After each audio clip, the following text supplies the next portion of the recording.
The bride called me sir. Sir, you can't be in here, Livia said, smiling for everyone but me. The smile was rental, like the chairs, like the string quartet tuning in the corner. This is family only. I am family, I said, and my voice sounded like gravel in a crystal room. Hiram's mother lifted a brow. A waiter froze with a tray of champagne, and one flute slid, tapped my knuckles, and shattered on the marble. Heads turned. Phones tilted. Somewhere outside, a cork popped like a gunshot. Before we continue, please subscribe to the channel and let us know where you're listening in the comments. Grover, Livia whispered, stepping back so Silk wouldn't touch my off-the-rack jacket. Please don't make this harder. Harder than burying your mother at 26 and raising you alone? Harder than 4 a.m. bids and 12-hour pours. So your private school carpool never missed a beat? I swallowed that down and held out the box I'd wrapped myself. It's a watch, I said. Your grandpa's. He wore it when he signed the deed to our first house. Hiram's jaw squared like a courthouse. We sent the guest list months ago. Perhaps there was a miscommunication. There wasn't, Livia said, eyes slick and bright. Dad, please. For me. For me. 2 words that had emptied my savings and filled her closets.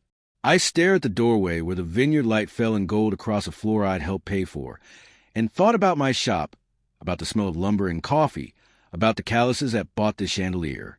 Okay, I said. For you. I set the gift on the escort card table between a row of calligraphy names that didn't include mine and walked. I could hear the quartet pick up, dutiful as a heartbeat. I could feel the room exhale. Like a whale surfacing, relieved the harpoon mist. Outside, Napa sunlight hit me square in the face. The asphalt was hot enough to blur the edges of a Bentley. My truck sat way out by the service road, mud baked on the wheel wells, ladder rack casting a small jail bar shadow across the bed. My phone buzzed. Estelle, my bookkeeper, had texted a photo of our month's receivables. You good, boss, the caption read. I typed, erased, typed again. The thing about the Midwest isn't geography. It's wiring. We believe in fixing what's broken with the tools at hand. I had a socket set and a knack for systems. Systems run on money. Money runs on authorization. The door to the tasting room opened, and a burst of laughter spilled into the heat. I pictured Livia floating through those doors, the same kid who used to fall asleep on my shoulder in a plastic folding chair at Little League. Drooling on my flannel. Again, Daddy, she'd say. Higher. I'd push the swing, blistered palms and all, higher than fear. My thumb hovered over banking. I scrolled to vendor pay Grover. A name glowed back at me. Account services. The screen reflected my face, gray in the beard I kept promising to shave, eyes the color of work boots.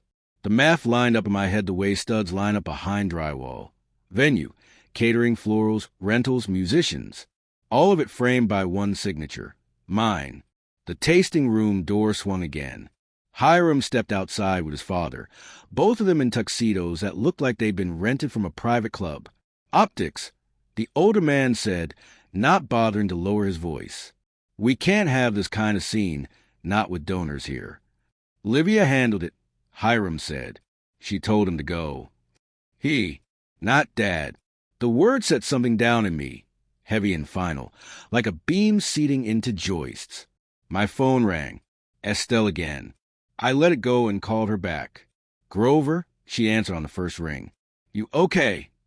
Do we still have stop payment rights on today's authorizations? I asked. A beat. Paper rustled. Technically, yes. You wanna? I want to, I said. Grover, that'll nuke the whole event. I watched 2 teenage busboys carry cases of champagne to the side door, sweating and grinning in their clip-on ties. I remembered Livia at 16, begging me to let her drive the work truck to prom, because the cool boys drove trucks that year. I'd said yes. I almost always did. Do it, I said. Copy. I'll get the bank on. The line clicked. A new voice came on, calm, coastal, professional. This is Amar with account services. I see several high-value transactions pending. Please confirm the cancellations. Venue, catering, florals, music, rentals. Yes, I said. All wedding-related. Effective now. Understood. For security, I need your verbal on the master authorization code. I gave it. The sun slid behind a cloud, and the vineyard light turned the color of old pennies. One more thing, Amara said. Once I process this, the vendors will be notified in real time. Are you prepared for immediate fallout on site? I looked at the doors. I thought of my daughter calling me sir.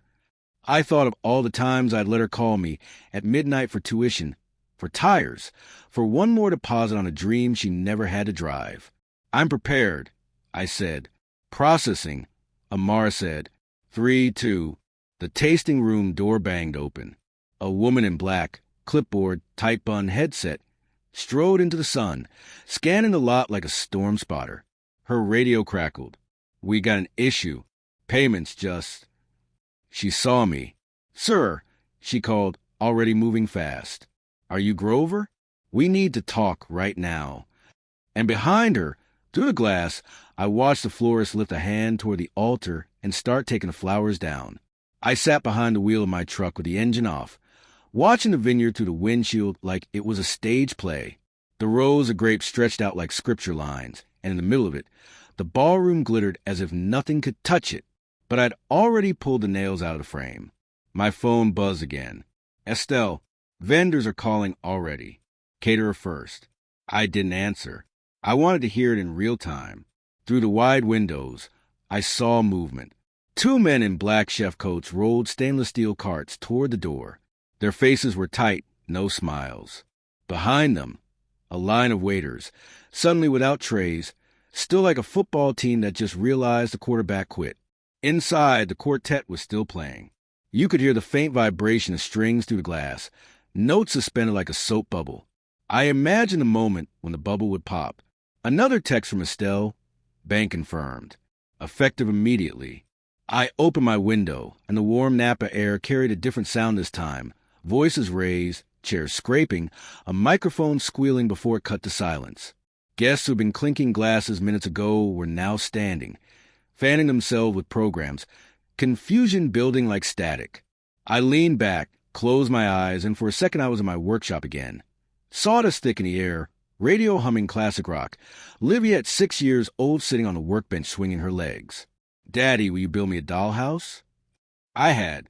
I'd worked 2 nights straight, skipped a roofing contract, and lost $5,000 to make sure she had shingles on that miniature roof.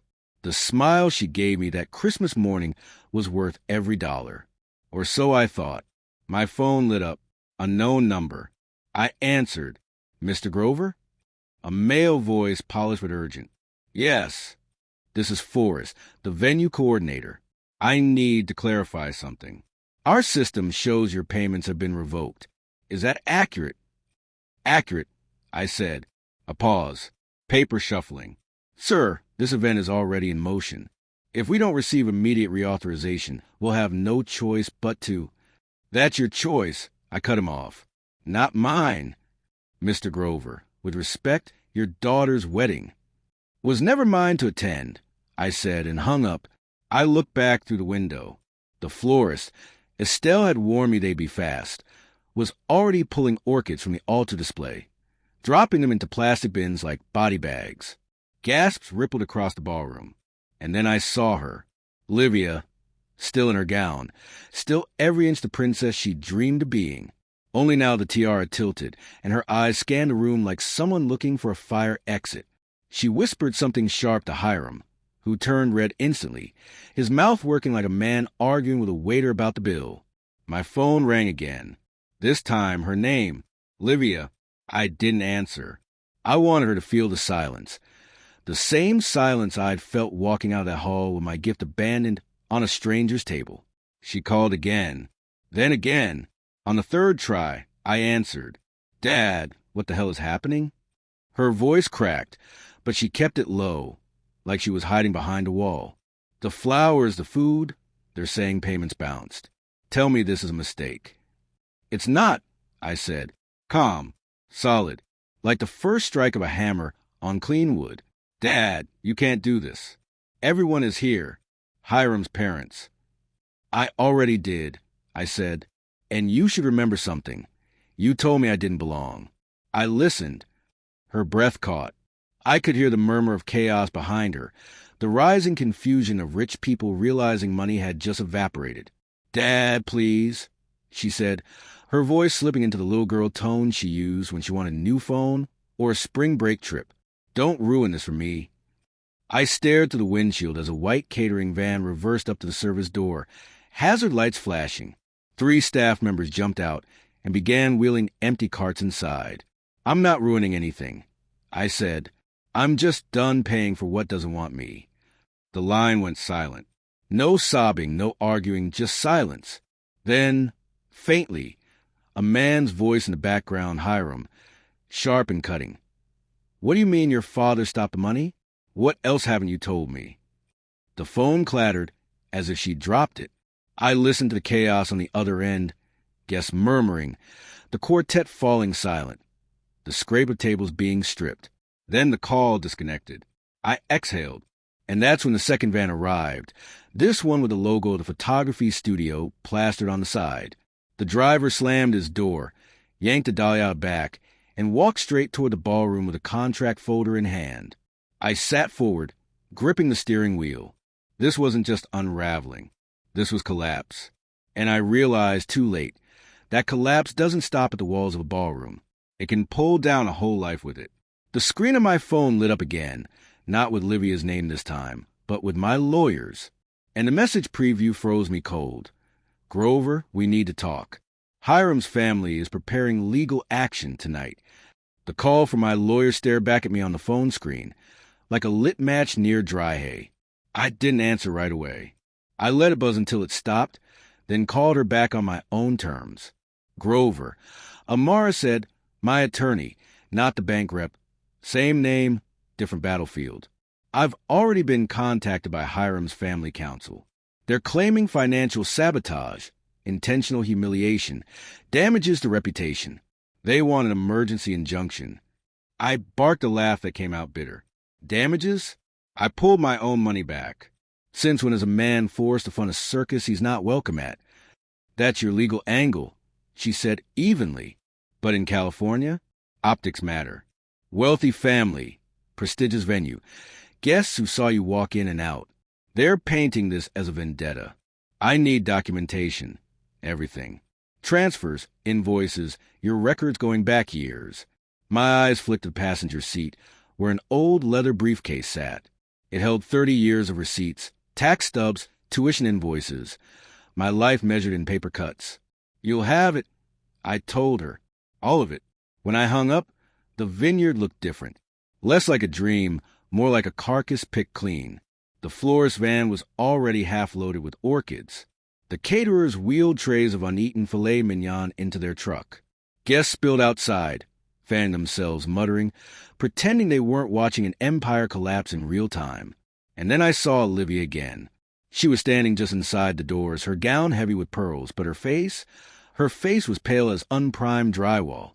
Hiram towered beside her, red-faced, stabbing a finger in her direction like she'd set fire to the altar.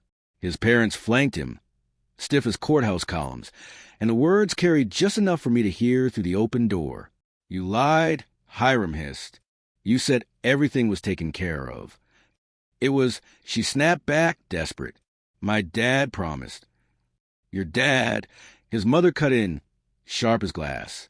"Your dad just destroyed the most important day of our family's reputation. Do you have any idea what people are already saying online?"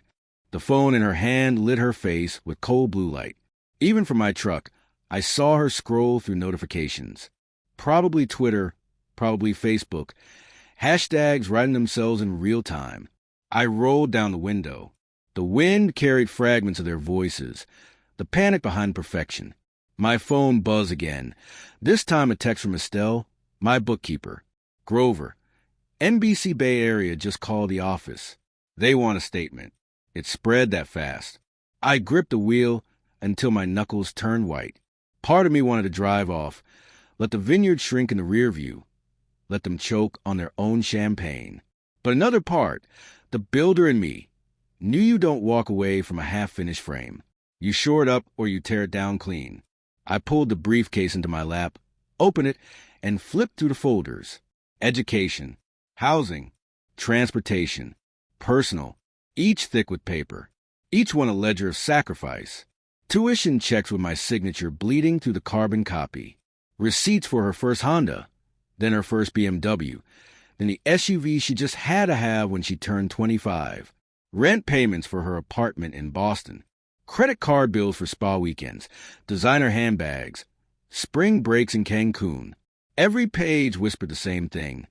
You built her world, Grover, brick by brick, dollar by dollar, and she sold your seat at the table for approval from strangers.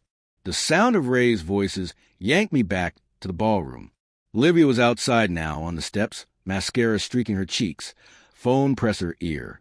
She turned slowly, scanning the parking lot, and then her eyes landed on me. She froze. Our gazes locked across the asphalt. Hers pleading, mine steady. She lifted the phone, mouthed answer. I didn't, because right then my lawyer's words came back, sharp as a nail gun. Documentation. Everything. Now. And I knew what I had to do. This wasn't going to be a family fight whispered behind closed doors. This was going to be public, legal, undeniable. Every receipt, every check, every sacrifice laid bare for the world. My phone buzzed again, but this time it wasn't Livia. It was a news alert. Breaking. Local contractor accused of sabotaging daughter's wedding in Napa. Sources claim vendetta. And under it, a photo.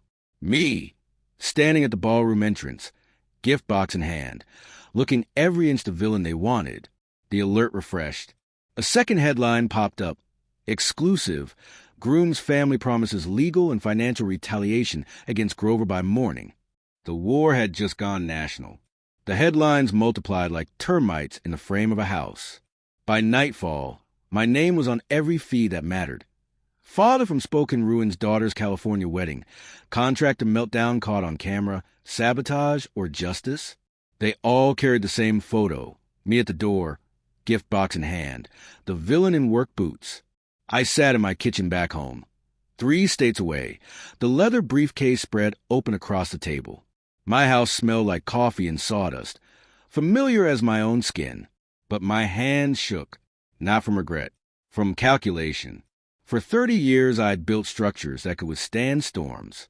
Now it was time to build something less visible, but just as strong, a paper fortress. I opened the folder marked education. Private school tuition checks. 10 grand, 12 grand, 15 grand, each year climbing like scaffolding. Notes from administrators thanking me for investing in Livia's potential. Every line item carried my signature, my ink, my sacrifice. Daddy, do you think I can go to Yale someday? She'd asked at age 9, braiding her doll's hair on the living room carpet. You can go wherever you want. I'd told her. She hadn't gone to Yale. She'd gone to Boston, to a private university that charged $52,000 a year just to unlock the doors. I paid every cent. Next folder, transportation. First car, a Honda Civic, $18,000. She hated it. Dad, everyone else at school drives BMWs. So 3 years later, BMW 320i, $28,000. Later still BMW X3, because her fiancé's friends drove luxury SUVs. Insurance premiums, repairs, upgrades. Each receipt stapled to the next like a confession. Then housing. Rent checks for her Boston apartment. $2,800 a month for 3 years.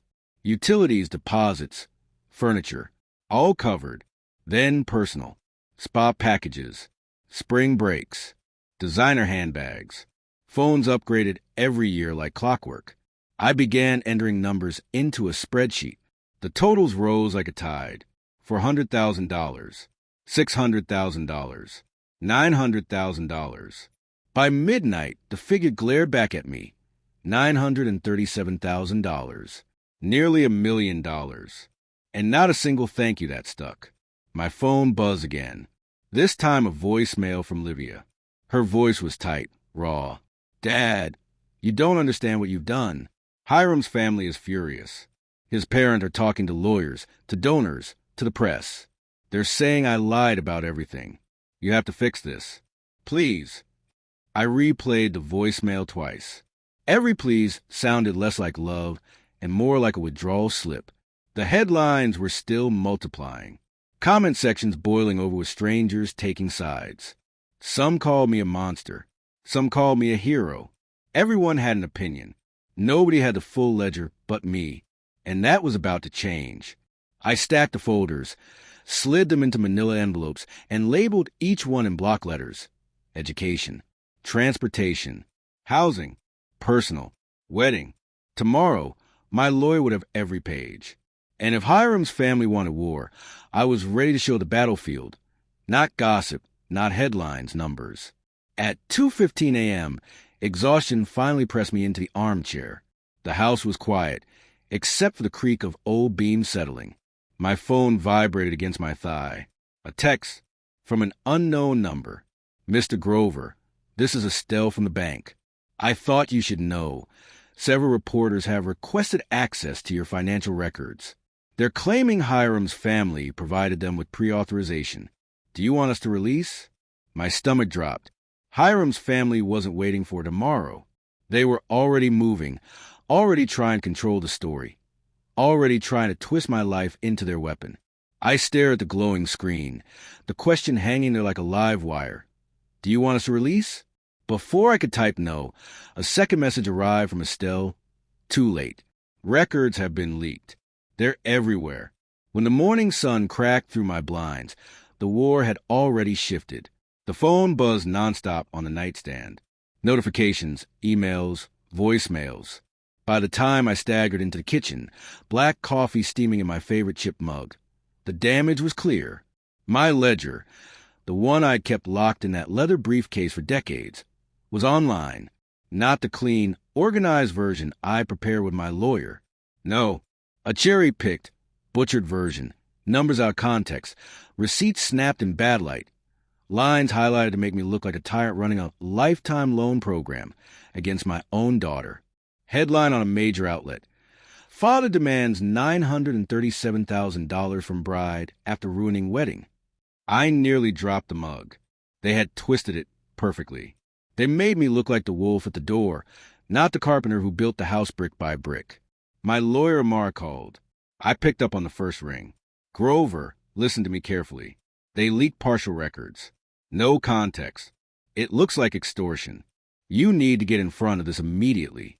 I was going to, I said, pacing the kitchen floorboards I'd laid myself 15 years ago. I've got everything documented. The whole story. Then release it, she said. All of it. Don't wait. Once the truth is out, their spin collapses. But if you hesitate, the narrative sets like concrete. I thought of my business, my crew of 60 men and women who depended on me. If donors and city contracts started doubting my integrity, their mortgages, their families would be on the line too. I opened my laptop. Each keystroke felt like hammering nails into a coffin, or maybe framing up a new house. Hard to tell which. I scanned folder after folder, attaching PDFs, receipts, invoices, tuition contracts, bank transfers. Every painful dollar accounted for. Every sacrifice visible. Then I stopped. I hovered over one folder marked Livia Medical. Inside, bills from the months after her mother died, counseling specialists, therapy sessions. I drove her to every Saturday morning for 2 years. $14,000 in total. I'd paid them gladly, never said a word. She'd never even known. I closed the folder. Some scars weren't meant for headlines. But the rest? The world could see it. By noon, my package of documents was live. I sent it to every outlet that had smeared my name, uploaded it to my company website, and shared it on social platforms where the lies had spread like wildfire. Title, 25 Years of Sacrifice, the full record. Within an hour, the tide started to turn. Comments rolled in like a changing current. This man put his daughter through private school and college, and she still treated him like dirt. Nearly $1 million over 25 years? That's not a father. That's a one-man trust fund. If this is true, she should be ashamed. For the first time in weeks, I felt air in my lungs. Then my phone rang. Not Livia this time. Not a lawyer. Not the bank. It was Bob Martinez, owner of Martinez Concrete. We'd worked side by side for 20 years, poured more foundations than I could count. His voice was steady, but lower than usual. "Grover," he said, "you've always been a straight shooter with me, so I'm going to be straight with you. There's a meeting happening tonight. City Council, Contracts Committee. Word is certain folks are questioning whether Clark Construction is stable enough to handle the downtown project." The mug slipped in my grip, coffee splashing across the counter. That contract was worth $8 million. The biggest job of my career. The one that would carry my company for years. "Bob, you know me?" I said. "You know my people." "I do," he said. "But politics don't run on knowing. They run on optics. And right now, you're the guy on the evening news with $1 million family feud." He hesitated. "I thought you should know before you hear it from someone else." The line went dead. I stood in my quiet kitchen, coffee cooling, heart thudding. The internet could forgive. Strangers could change their minds. But the city council? They didn't forgive. They cut contracts and never looked back. And then my phone buzzed again. A text from a number I didn't recognize. "Mr. Grover, if you want to protect your business, meet me tonight. 9 p.m. Old Rail Yard. Come alone." I stared at the message, my pulse loud in my ears. Whoever it was, friend or enemy, they weren't offering advice. They were offering a deal. The old-spoken rail yard hadn't heard a whistle in decades. Rusted tracks cut through weeds like forgotten veins, and boxcars sat gutted and graffitied, tombstones of an industry long gone. That's where the message told me to be. 9 p.m., alone. I parked my truck under a broken lamp that buzzed weakly, throwing just enough light to make the shadows darker. My heart was steady, but my jaw was tight. I'd grown up in this town. Deals made in rail yards weren't new to me. They were just rarely clean. The text had come from a block number. Could have been anyone. A reporter fishing for a scoop, a city councilman looking to cut corners, maybe even Hiram's Cam playing another angle. Whoever it was, they knew the contract was on the line. I stepped out, boots crunching gravel, leather briefcase in hand. The same one that held every receipt of my life, though tonight it carried only a notebook and a pen. If this was about leverage, I wasn't giving away my arsenal. "Grover." A voice called from the dark. I froze, scanning the shadows. A figure stepped forward tall, coat collar turned up against the March wind. The face came into the weak lamp glow, and I recognized him immediately. Forrest, one of the council's most influential members. I narrowed my eyes. "If this is official business, Forrest, you've got an office. Why drag me down here like a bootlegger?" He smiled faintly, like a man used to moving pawns around a board. "Because offices have minutes and records. This doesn't." I said nothing, just waited. "You've stirred up quite the storm," he said. "Half the town thinks you're a folk hero. The other half thinks you're a madman with a grudge.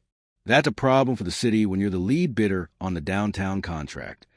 I clenched my jaw. I've built in this city for 30 years. Every beam, every brick, on time and under budget. That should be enough. He tilted his head. Maybe it should. But politics doesn't care about enough. Politics cares about perception. And right now, perception is unsteady. I stepped closer. "So what's this? A warning? A threat? A deal," he said simply. "You want that contract? You'll need allies. And allies need assurances." My gut twisted. What kind of assurances? Control the narrative. Pull back the documents you released. Issue a public apology. Frame it as a misunderstanding. Promise your daughter financial amends. If you make the city look merciful, the council can stand behind you. My laugh echoed hard against the hollow boxcars. "So you want to crawl?" To undo the only truth I put out there in 25 years. Just so some suits can sip champagne at a ribbon cutting. "Think carefully," Forrest said, his voice cool as the night air. $8 million. 60 jobs. Your reputation. Or pride, which matters more. I stared at him, feeling the years of sacrifice, the sleepless nights, the bloody knuckles. Pride wasn't all I had left, but it was close. Before I could answer, a sound cut through the night. Footsteps on gravel, fast and uneven. Forrest turned sharply, but I already knew that voice calling out. "Dad." "Livia." She stepped into the lamplight, dress coat thrown over jeans, hair messy, eyes rimmed red. She looked younger than I'd seen her in years, and more lost. "What the hell are you doing here?" I demanded. She swallowed hard, glancing between me and Forrest. I saw the message, too. I tracked it. "I couldn't, Dad. You don't understand what's happening. Hiram's family isn't just angry. They're digging. They found things. Things you don't want out." Forrest's smile tightened, but his eyes stayed locked on me. "What things?" I asked, my voice like steel. Livia shook her head, trembling. "They have proof. Proof that—" Her words cut off as headlights flared at the far end of the yard. A black SUV rolled slowly across the gravel, its beams slicing through the dark. Forrest took a step back. "Looks like you'll find out sooner than I thought." The SUV stopped 20 yards away, doors opening in unison. Four figures stepped out, suits sharp under the flood of headlights. And a man in front, the one I recognized from Hiram's family photos, smiled straight at me. "Evening, Mr. Grover," he called. "Time we discussed the price of truth." The beams from the SUV's headlights burned hot against the cold night air.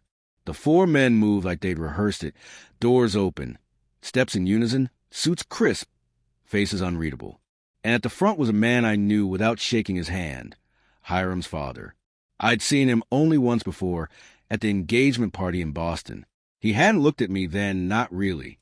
That night he'd treated me like part of the catering staff, someone to clear his glass when he was done with it. Tonight, he looked straight at me, and he smiled. "Mr. Grover," he said, voice smooth as marble, "we could have done this in Napa, but you chose the long way around." Forrest shifted uneasily beside me. "This wasn't part of the arrangement," he muttered. The older man ignored him. His eyes stayed on me. "Do you know what your problem is, Grover? You still believe the truth matters. That paper and ink and bank receipts can shield you. But in America," he spread his hands wide, as if blessing the abandoned rail yard, "truth is only what people can be made to believe." I didn't move. I'd spent my life with men who built illusions, developers who promised marble and delivered drywall, politicians who smiled in daylight and gutted contracts at night. I knew this language. "What do you want?" I asked flatly. He stepped closer, shoes crunching gravel. "Simple. You retract. You apologize. You paint yourself as an overwhelmed father who lashed out in grief. Do that and this ends." "And if I don't?" His smile thinned. He nodded to one of the men in back. The guy lifted a sleek tablet, tapped the screen, and turned it toward me. On it was a file, dozens of scan pages. My company's tax records, contracts, personal bank withdrawals, transactions highlighted in red. "Where did you get that?" I asked, my stomach turning cold. "Influence," he said softly. "The same influence that makes city councils nervous. The same influence that can turn your life's work into rubble in the court of public opinion." I clenched my fist, but before I could speak, Livia's voice cracked through the air. "Dad, listen to him," she whispered. "They already called me. They said if you don't stop, they'll destroy everything. Not just the business, your name, our family, everything." I turned on her. "Our family? You threw me out of it on your wedding day." She flinched but held her ground. "I know, and I was wrong. But you don't understand how far they'll go." Hiram's father cut her off with a glance, like swatting a gnat. "This isn't about you, Livia. This is about leverage." His gaze snapped back to me. "Grover, you built your reputation over decades. I can unbuild it in weeks.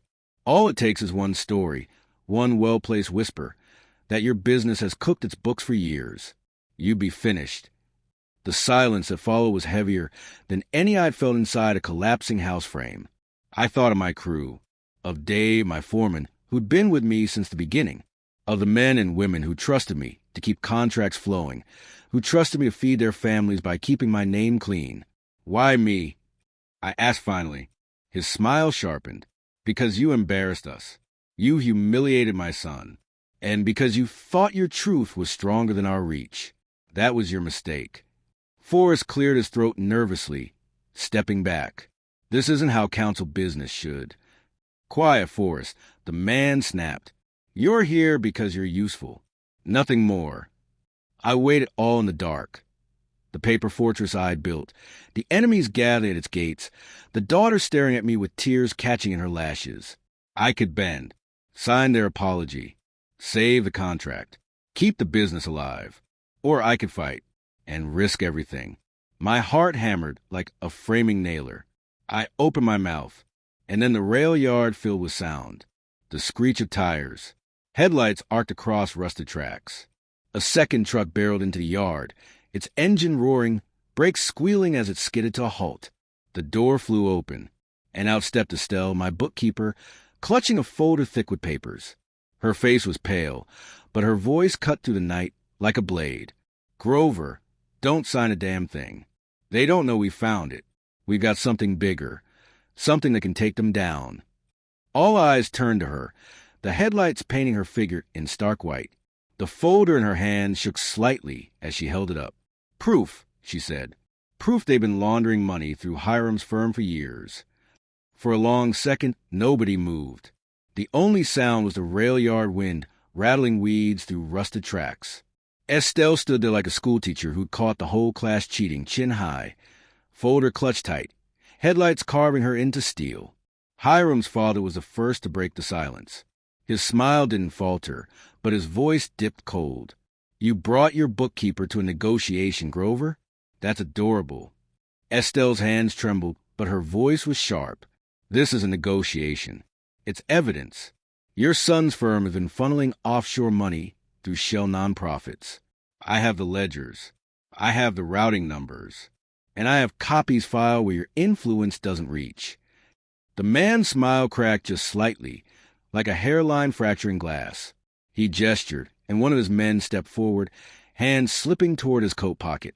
"Careful," I warned, stepping between Estelle and them. My blood was pounding, but my voice came out steady.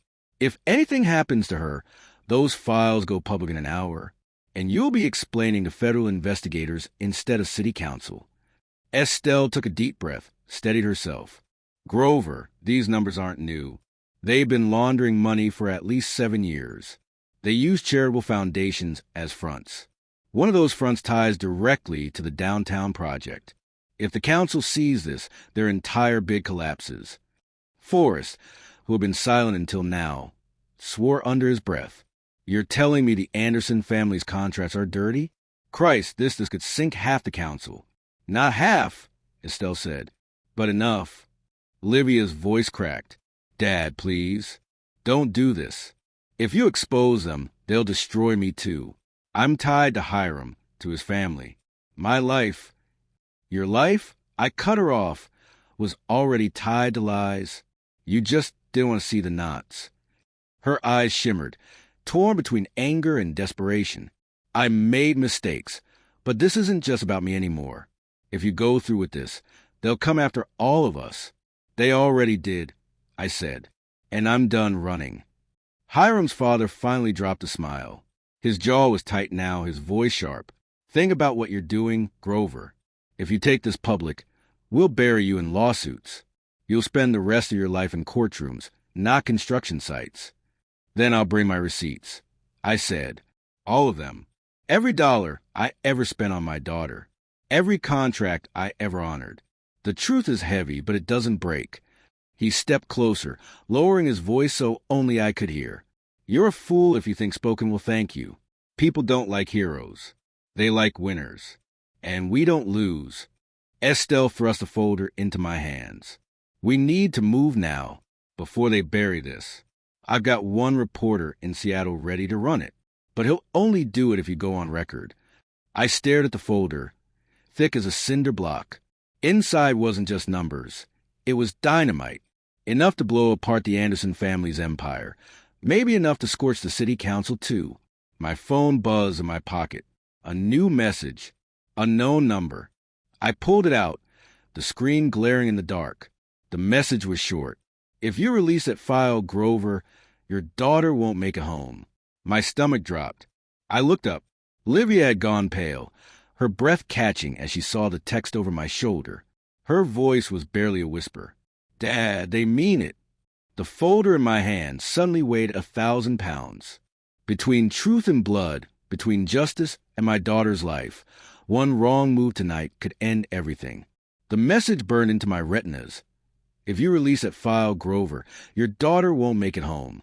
My grip tightened on the phone until the edges dug into my palm. I spent 25 years protecting her from scraped knees, broken hearts, overdue bills. But this was a different kind of wound, one I couldn't bandage with overtime checks or late-night stories. Livia stared at me, her face ghost pale in the headlights. "Dad, they're serious," she whispered. Her voice cracked like old timber. "Please, don't test them." Forrest swore under his breath. "Jesus, Grover, if this goes sideways, you won't just lose the contract. You'll lose her."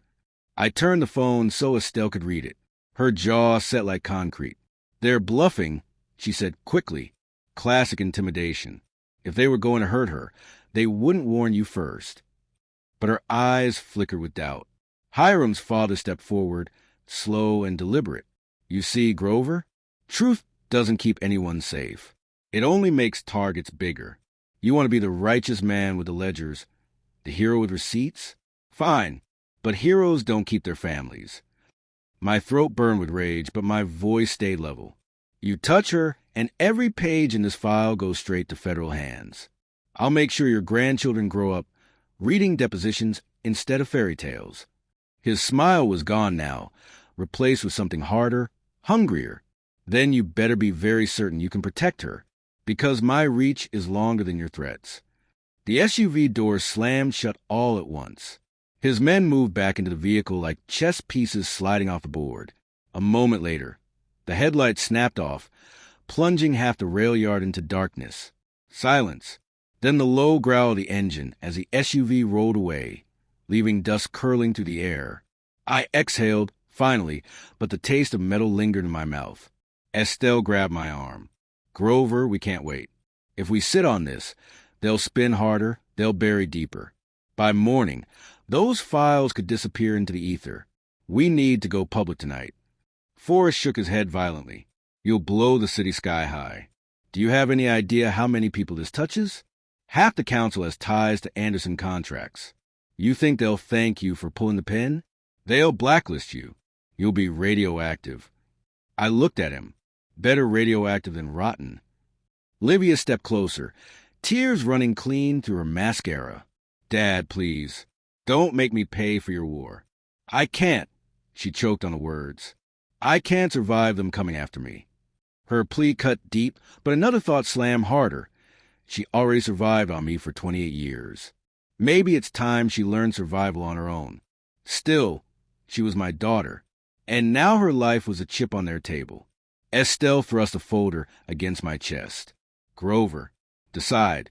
Are we builders or are we cowards?" The wind howled through the hollow cars, carrying her words like nails. Builders or cowards. I stared down at the file, at the truth waiting to either burn or bury us. Then my phone buzzed again. A photo this time. It was Livia taken tonight. Same coat, same jeans, same messy hair. Only this photo wasn't here in the rail yard. She was standing outside a gas station, confusion in her eyes, headlights glaring behind her. The caption below, "We already have her." My head snapped up. Livia was right in front of me, trembling, whispering, "Dad." I looked from the phone to my daughter, then back again. Two Livias. One flesh and blood before me, one on the screen under someone else's control. And I didn't know which one was real. My thumb shook over the phone screen. The photo glared back at me. Livia outside a gas station, headlights burning her silhouette, fear written all over her face. But here, just a few feet away, stood another Livia, her breath fogging in the rail yard cold. For a heartbeat the world tilted sideways, like a beam slipping off a scaffold. "Dad!" Rail yard Livia whispered, her eyes locked on me. "What is it? What did they send you?" I turned the phone so she could see. Her mouth fell open. That's me."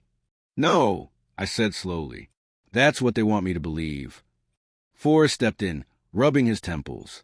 "This is classic manipulation. They doctored it. A deep fake, maybe. We've all seen those stories. They're playing you, Grover."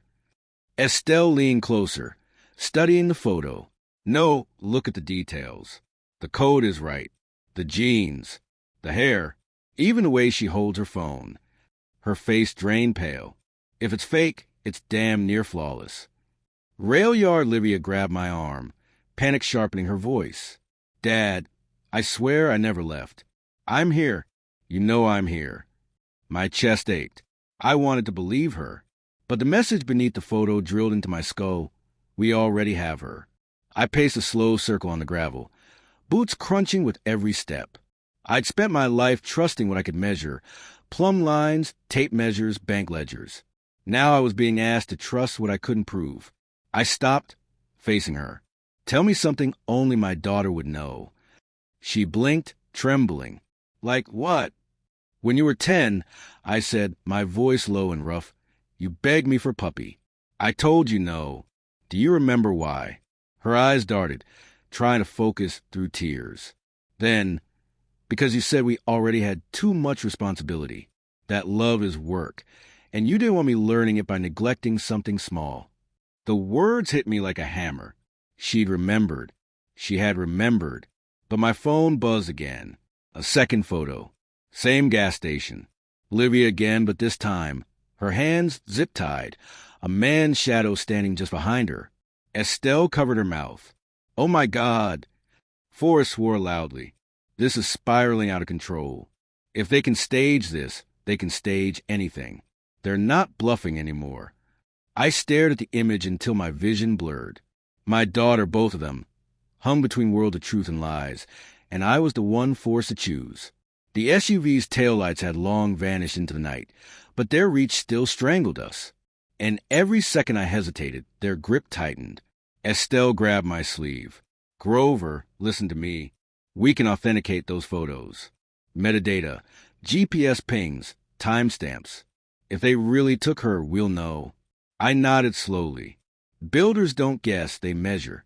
But my gut churned. Whoever sent those photos wasn't trying to trick me for long. They were forcing a decision. Tonight, I looked at the folder in my hand, thick with numbers sharp enough to cut through dynasties. Then I looked at my daughter, shaking, crying, begging me with her eyes. And my phone buzzed a third time. A final message. This one wasn't a photo. It was a live video feed. Livia again, but this time she was gagged, tied to a chair in what looked like a storage room. A man's voice off camera said, calm and deliberate, publish those files, and she's gone. My knees went weak as both Livia in front of me and Olivia on screen sobbed my name in unison. Dad. Two voices. Same word. Same blood. One in front of me, shaking in the rail yard. One pixelated on my phone, tied to a chair. Both calling me Dad. It was a kind of nightmare no hammer or ledger could fix. I staggered back, gravel crunching under my boots. My chest tightened as if steel bands were cinching around my ribs. For 30 years, I'd built structures meant to hold. Now I stood in the ruins of my own family, and I couldn't tell which beam was real. Forrest whispered, Jesus Christ. His face had gone pale in the glow of the phone. This isn't intimidation anymore. It's psychological warfare. Estelle grabbed the phone out of my hand, squinting at the video feed. Look, the pipes in the background, galvanized steel, industrial grade. And those fluorescent fixtures? Not a gas station. This is a warehouse. She tapped frantically. I can trace it if they didn't strip the metadata. The live feed stuttered, then froze on Livia's tear-streaked face. Off-screen, a man's voice said again, calm as a banker closing a deal. Publish the file, and you bury your daughter. The screen went black. Rail yard Livia clutched my arm. Dad, it's not me. You know me. You just tested me. I remembered the puppy, the stories, everything. Her tears left streaks in the dirt on her face. She looked exactly like the little girl I used to carry on my shoulders after school plays. But the video haunted me. What if I was looking at a double, an imposter, a decoy? What if the girl in front of me was a lie, not the feed? I stared at her, voice hoarse. If you're really my daughter, tell me the last words your mother said to you. Her lips trembled. Then, in a whisper so soft I almost missed it, she said, always take care of Daddy, because he'll always take care of you. The air left my lungs. She couldn't have remembered. She was 3 when Sarah died, too young. Too fragile. I'd never told her those words because they hurt too much. So how did she know? Estelle's voice yanked me back. Grover, I got something. She turned her laptop around. The feed originated near the riverfront. Abandoned textile warehouse. 2 miles from here. The metadata is sloppy. They didn't expect us to check this fast. Forrest cursed under his breath. That place is a damn maze. You storm and blind, you'll get swallowed. Rail yard Livia gripped my sleeve tighter. Dad, please don't go. It's a trap. That's what they want. You chasing shadows while they crush you in court. But her words didn't settle. They rattled in my skull. She knew my wife's last words. Something I had never spoken out loud. Not even once. Which meant either she really was my daughter or the people behind this had dug deeper than I could imagine. The folder in my hand felt heavier by the second. Truth on one side. My daughter's life on the other. Builders don't guess, I reminded myself. Builders measure. But tonight, the tape was broken. I took one step toward my truck. Then another. Grover, what the hell are you doing? Forrest barked. I'm going, I said. My voice was steel. If they've got my daughter in that warehouse, I'll bring her home. And if this one, I nodded at the girl beside me. If this one is real, she'll still be standing when I get back. Estelle grabbed my arm. Then we go prepared. I'll pull building schematics, emergency exits. We can map it. But before I could answer, my phone buzzed again. A single text.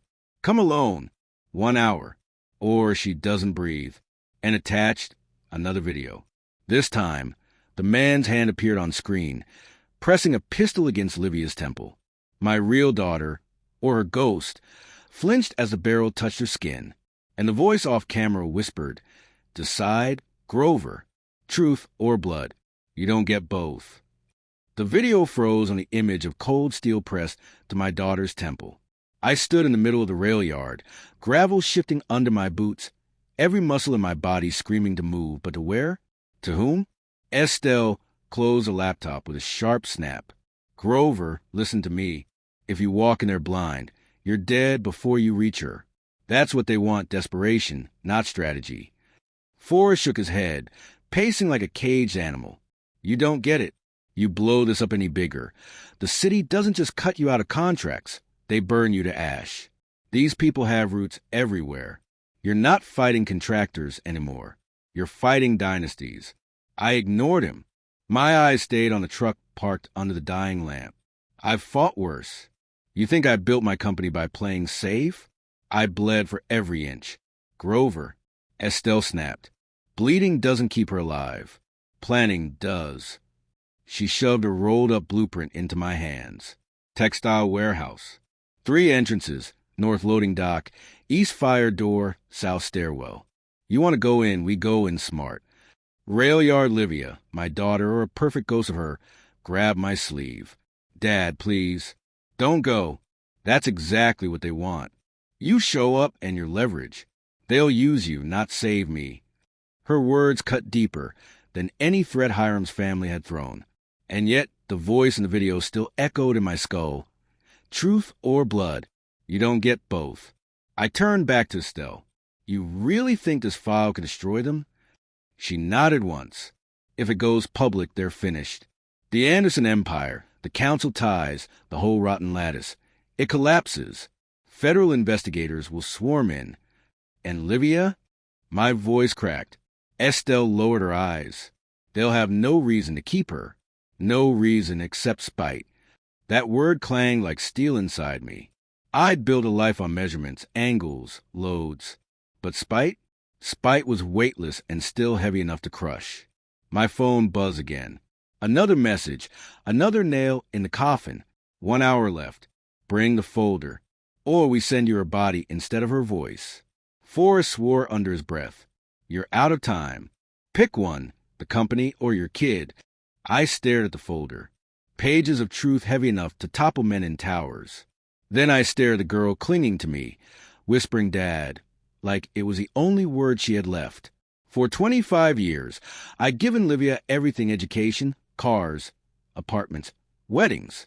and all of it turned her into someone who thought her father didn't belong at her own celebration. Maybe this was her moment to finally learn the cost of choices. But she was still my daughter, and fathers don't get to pick truth over blood. I slammed the truck door open. "We're going," I growled. Estelle threw herself into the passenger seat with her laptop. Forrest hovered, torn between loyalty and self-preservation. Rail yard Livia climbed in the back, trembling. The engine roared to life, headlights slicing through the night as I gunned the wheel toward the riverfront. No one spoke. The city blurred by in streaks of neon and shadow. Every turn felt like a countdown, every stoplight a trigger waiting to pull. We reached the warehouse in 15 minutes. Dark, hulking, its windows smashed out like broken teeth. A single bulb flickered over the loading dock, buzzing like a fly in a coffin. I killed the engine. The silence was louder than gunfire. Estelle leaned close, whispering. They said, "Come alone." I nodded, pulling the folder tight against my chest. Then I walking alone. "Dad!" Livia's voice cracked from the back seat. I turned, meeting her eyes. "If this is real, I'll bring you out. If it's not," I swallowed hard. Then God helped the man inside. I stepped out into the night, gravel biting under my boots, folder in one hand, phone in the other. The loading dock door creaked open before I even reached it. A rectangle of yellow light split the dark. A shadow stepped out. Broad shoulders. Familiar stance. And my blood froze solid. It wasn't Hiram's father. It wasn't one of his men. It was Michael, my son-in-law. He smiled like a wolf under the buzzing light and said, "Welcome, Grover. I was hoping you'd bring the evidence." This was my plan all along. Michael leaned against the warehouse doorframe like he owned the night. Tuxedo traded for a fitted leather jacket. Hair perfect even under the dying bulb. His smile wasn't nervous, wasn't apologetic. It was the smile of a man who'd been waiting for this moment. "Michael," I said, my voice graveled low. "You." "Who else?" he said, spreading his hands. "You really think my father was clever enough to pull this off? He's old money. His kind never gets their hands dirty. Me? I don't mind a little dust." My fists clenched around the folder. "You used her," I growled. He laughed, short and sharp. "Of course I did. Don't look so surprised, Grover. She was desperate to impress me, desperate to belong in my world. All I had to do was nod, and she'd beg you for whatever I wanted. Cars, trips, apartments, the wedding. You built my life brick by brick, and you never even saw it." Behind me, the truck door opened. Estelle's voice cut through the dark. "Grover, careful."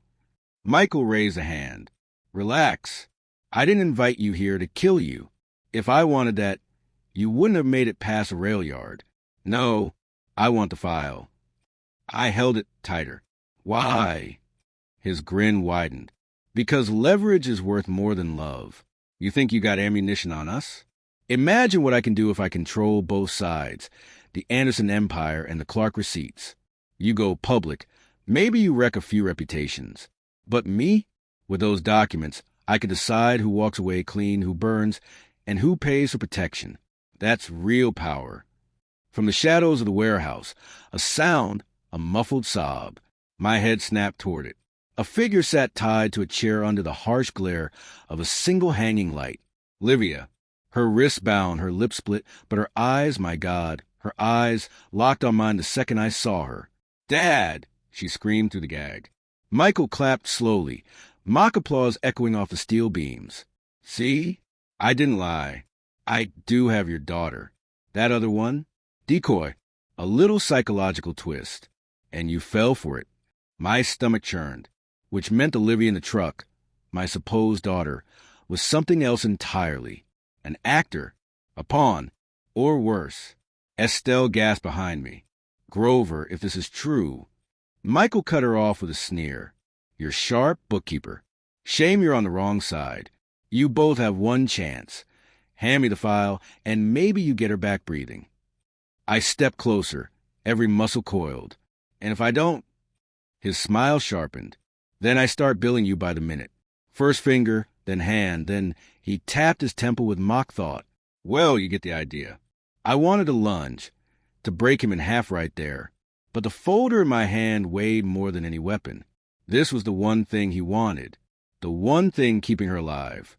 Behind me, my phone buzzed. Another message. Estelle snatched it from my pocket, her face draining as she read. Grover, oh God. What? I snapped. She turned the screen toward me. Another live video feed. It was the other Livia, the one who'd ridden with us from the rail yard, sitting in the back of my truck. She was zip-tied now, thrashing, eyes wide in terror. And the caption read, 2 daughters. One choice. Which one do you save? My heart slammed against my ribs as both Livia's, one bound under Michael's light, one tied in my own truck, screamed my name in unison, and I realized I might lose them both. Their voices tore the night in half, one echoing from inside the warehouse, gagged and raw, the other vibrating from the phone in Estelle's trembling hand. My truck rocking in the background of the live feed. 2 Livias, 2 screams, both calling me Dad. Michael watched me with predator calm, his smirk cutting deeper than any blade. There it is, he said softly, the look of a man forced to measure. Which wall caves first? Which beam you'll let snap?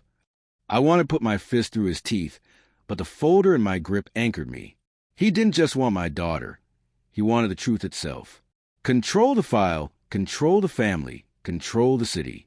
Estelle hissed at me, her voice sharp as broken glass. Grover, this is orchestrated. They're running doubles, deep fakes, something. They want confusion, not clarity. Don't let him make you choose. Forrest, pale and sweating, muttered, this is bigger than a family fight. If you're wrong, if you pick the decoy, the real one dies screaming. Michael spread his arms like a conductor. Tick-tock, Grover. Your daughter's blood is on a timer. You hand me that folder, you get 1 Livia back. Maybe both, if I'm feeling generous. Or, he shrugged, you cling to your righteousness and lose everything. I looked past him, through the open warehouse door. Under the single bulb, Livia writhed against the ropes, eyes huge, tears streaking makeup into ink. She tried to scream words through the gag, but it came out as muffled thunder. The phone buzzed again in Estelle's hand, the live stream panning closer to the other Livia. She was in my truck's cab, zip-tied, thrashing like a trapped bird, her hair plastered to her face with sweat. Dad, please, she sobbed, voice garbled through static. My knees nearly buckled. Michael leaned in, voice dripping venom. There's only one truth tonight. You can't save them both. Estelle's laptop pinged suddenly. She whipped it open, fingers flying. Wait. The feeds have metadata. One signal is bouncing off a proxy, low grade, sloppy. The other's direct, local, real. Which one? I barked. Her face twisted, panic flooding her features. I can't tell fast enough. They're layered, almost identical. Whoever set this up, God, Grover, they know what they're doing. Michael laughed, low and cruel. Of course they do. You think I'd gamble without stacking the deck? I looked at the folder again. Truth or blood. The words echoed like hammer strikes in my skull. 25 years of sacrifice sat in my hands. A daughter's life, maybe 2, hung in the balance. Forrest whispered, Grover, if you give him that file, you lose the city, the contract, your name. If you don't, you lose her. I stepped forward, chest heaving. My voice came out steady, even though my heart thundered like demolition. Michael, if I give you this, how do I know you'll keep your word? He tilted his head, smiling like a devil who'd already won. You don't. That's the fun part. I took another step, then another. My boots hit the concrete of the loading dock. Folder still clutched like a weapon. Behind me, Estelle's laptop beeped again. She gasped. Grover, she shouted. I've got it when the feeds just slipped. I know which one is real. Michael's smile faltered for the first time. Estelle's voice rang out across the warehouse. The real Livia is... And then the laptop screen went black. Someone had killed the signal. The laptop's glow died like a candle in the wind, plunging us into a silence thick enough to choke on. 1 second Estelle's voice had been salvation. The real Livia is... And the next, nothing but darkness on her screen. Michael's laugh slithered through the warehouse. See? That's what truth does, Grover. It flickers. It fails. And in the dark, men like me win. Estelle pounded the keys, her face pale in the weak light from my phone. It's gone. Signal terminated at the source. Whoever's running this feed knew I was tracing it. They cut me off midstream. Forrest muttered a curse and tugged at his collar, like the air itself had turned poisonous. We're in over our heads. Grover, you got to think like a businessman now. Cut your losses. Save who you can. End this.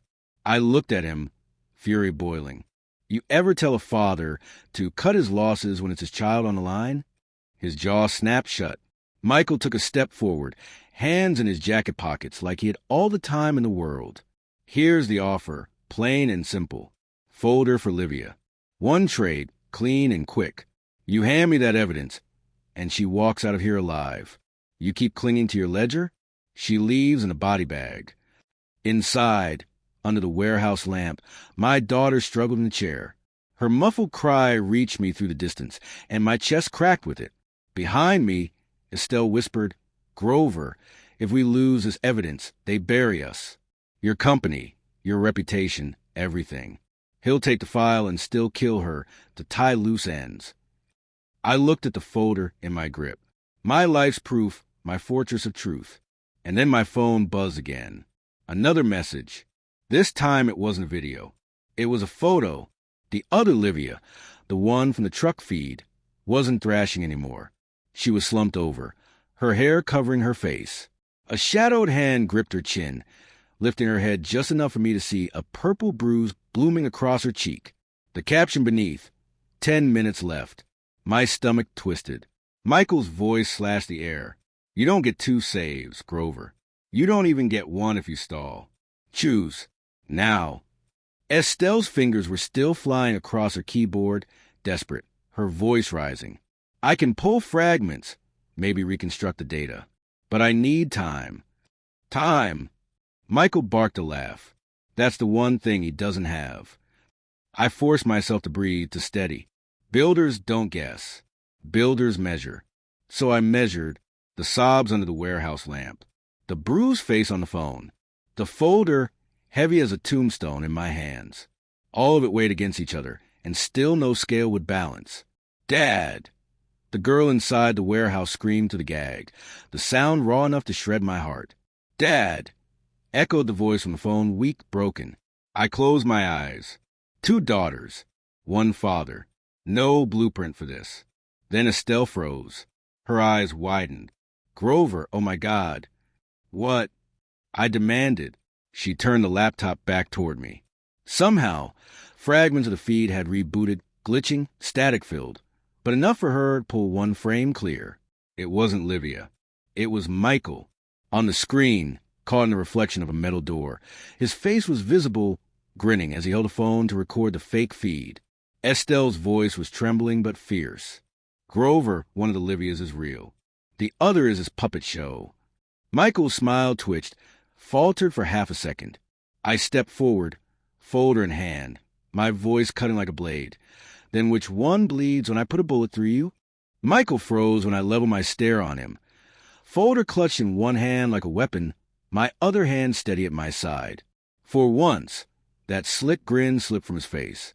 You built the circus, I said, my voice echoing off rusted beams. 2 daughters, 2 feeds, 2 lies.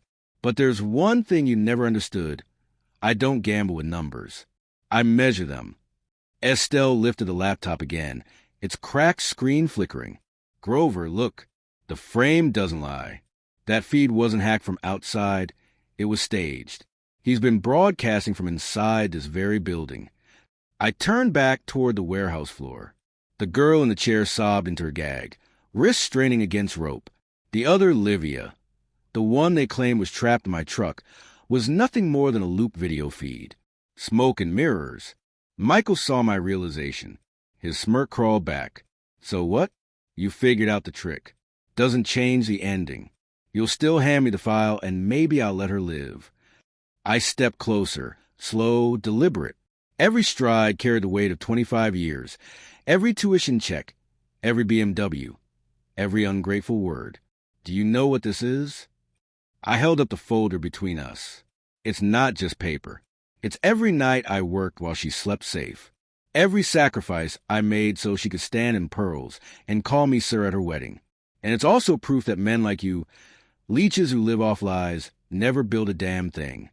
Michael's eyes flickered, a hairline crack in his perfect facade. Then I did something he never expected.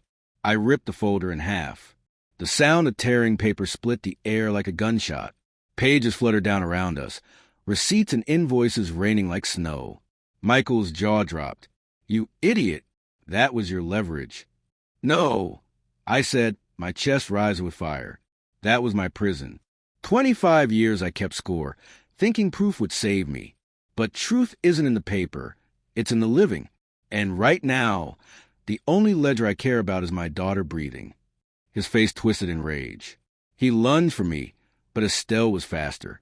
She swung the laptop into his temple with a crack that echoed through steel. Michael crumpled to the ground. Stunned, the wolf finally dragged into the dirt. I rushed to the chair, tearing the gag from Livia's mouth. Her first word was a sobbed, broken dad. Her wrists shook as I untied them, and when the ropes fell, she collapsed into my arms. For the first time since she was a child, she clung to me like she meant it. I'm sorry, she whispered. I was blind. I was selfish. You gave me everything, and I gave you nothing back. Please don't let this be the end of us. I held her, my throat raw. It's not the end, Livia. It's the start. But from now on, you build your own walls, your own roof, your own life. Sirens wailed in the distance. Forrest had finally called the police. Michael groaned on the floor, blood streaking his temple, still muttering threats. You'll regret this, Grover. The Andersons don't lose. I looked down at him, then at the scraps of paper scattered like ashes. Then maybe it's time they learned. When the officers stormed the warehouse, they found a crumpled groom, a mountain of evidence still salvageable from Estelle's drives, and a father with nothing left to hide. Outside, under the cold stars, I walked Livia to the truck. Her steps were unsteady, but they were her own. She looked at me through swollen eyes. Dad, after everything, do you still love me? I touched her cheek, the way I had when she was 3, when Sarah's last words still rang fresh in my ears. Always, I said, but love isn't enough anymore. Now you have to earn respect. Tears welled, but she nodded, slow and certain.